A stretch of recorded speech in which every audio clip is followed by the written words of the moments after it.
en Blue Radio.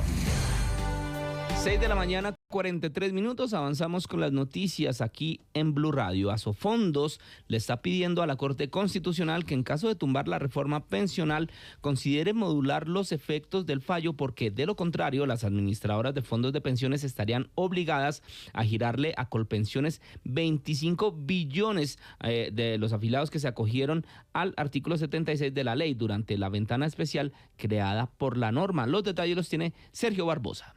En una carta de 5 páginas firmada por el presidente de Asofondos, Andrés Mauricio Velasco, que está dirigida al presidente de la Corte Constitucional, el magistrado Jorge Enrique Ibáñez, le está pidiendo al alto tribunal que considere modular los efectos de un eventual fallo de inexequibilidad de la ley 2381 de 2024, conocida como la reforma pensional. Esto según el gremio para evitar impactos graves en el sistema financiero y en el ahorro de más de 110.000 afiliados que se trasladaron de régimen durante la ventana especial creada por la norma. Y es que según cifras entregadas por Asofondos al 20 de octubre de este año, más de 110.000 afiliados se trasladaron de una administradora de fondos de pensiones a Colpensiones, mientras que 3.643 hicieron el movimiento contrario. El gremio alertó que si Colpensiones debe recibir de inmediato los recursos, que serían por un total de 25 billones, en caso de caerse la ley, se desencadenaría una liquidación masiva de activos, que incluso hablan sobre los posibles efectos fiscales que esto podría tener. Finalmente, Asofondos señaló que la medida podría ser temporal, mientras que el gobierno expide una regulación que defina la forma técnica y legal del traslado, garantizando así la estabilidad del mercado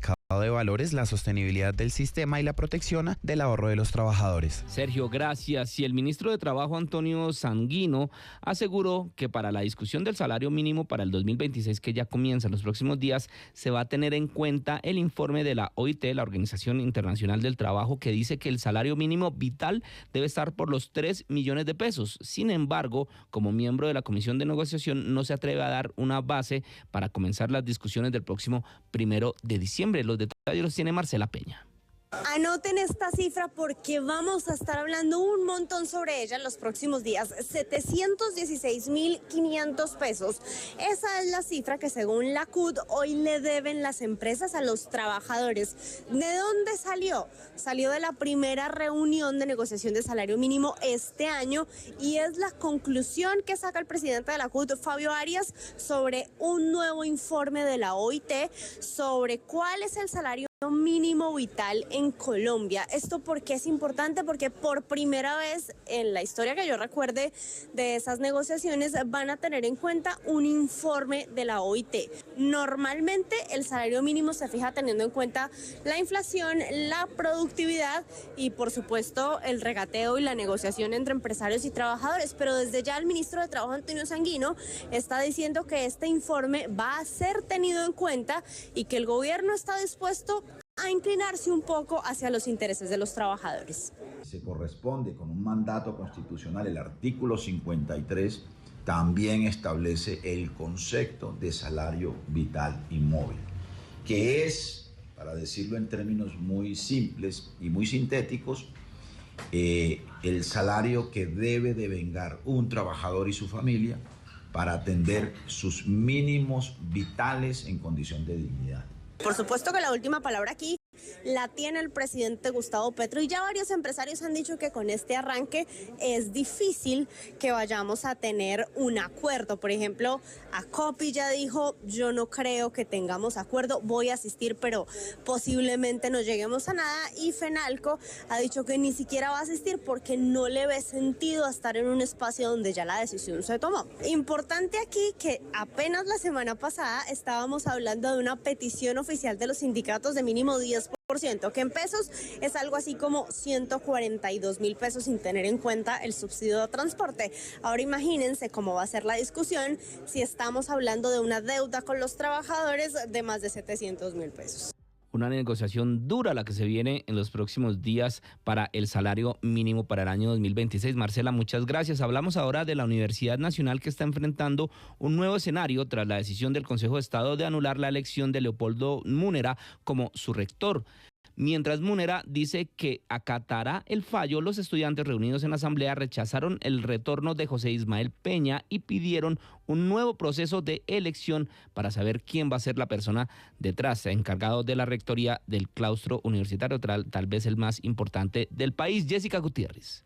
Recientemente el Consejo de Estado anuló la elección de Leopoldo Múnera como rector de la Universidad Nacional al fallar una demanda presentada por el profesor José Ismael Peña, pues el alto tribunal concluyó que el Consejo Superior Universitario no tenía competencia para modificar meses después un proceso de designación ya concluido en el que inicialmente se había elegido a Peña, pues la decisión dejó sin efectos la designación de Múnera, pero no restableció de forma inmediata los derechos de Peña como rector, lo que abrió un escenario de incertidumbre en la universidad, pues tras conocerse el fallo, Leopoldo Múnera afirmó que respetará la decisión de única instancia, aunque manifestó que esta genera un panorama poco claro para la institución, pues señaló que en su opinión hubo diferencias en la manera en que el tribunal valoró las actuaciones. Pero considero que fue muy laxo con el Consejo Superior que designó a Ismael Peña como rector de la Universidad Nacional de Colombia y muy estricto con el Consejo Superior que designó a Leopoldo Múnera como rector de la Universidad Nacional de Colombia. Y es que en medio de este contexto jurídico y administrativo, la comunidad estudiantil reaccionó de manera inmediata, pues desde las 11 de la mañana los estudiantes de la Universidad Nacional realizaron una asamblea extraordinaria convocada tras conocerse la decisión del Consejo de Estado, pues la reunión, que duró cerca de 4 horas, concluyó con la posición de no aceptar a Ismael Peña como rector y con la definición de acciones colectivas ante la vacancia que atraviesa la institución. Pues en Blue Radio hablamos con el representante estudiantil Juan Mora. Bueno, el día lunes puede sesionar el CCU y por tanto vamos a ir a hacer una movilización, plantón en el lugar que sesione. Se le exige pues que haga un nuevo proceso de elección a rectoría, entendiendo pues la vacancia que hay, pero que este proceso se haga de acuerdo a las propuestas de reforma de Estatuto General que incluye la elección de rectoría. Mientras tanto, la dirección de la universidad permanece en un escenario indefinido, pues la comunidad estudiantil ha expresado que no reconoce a Ismael Peña como rector e insiste en que cualquier decisión sobre el futuro administrativo de la institución debe estar alineado con un proceso renovado. Gracias, Jessica. Y hablando de universidades, los estudiantes de la Universidad del Atlántico están manteniendo el paro y ellos tendrían el apoyo del gobierno. Están exigiendo el nombramiento de un rector encargado para poder participar en una mesa de diálogo con la Procuraduría y también con la Defensoría. José.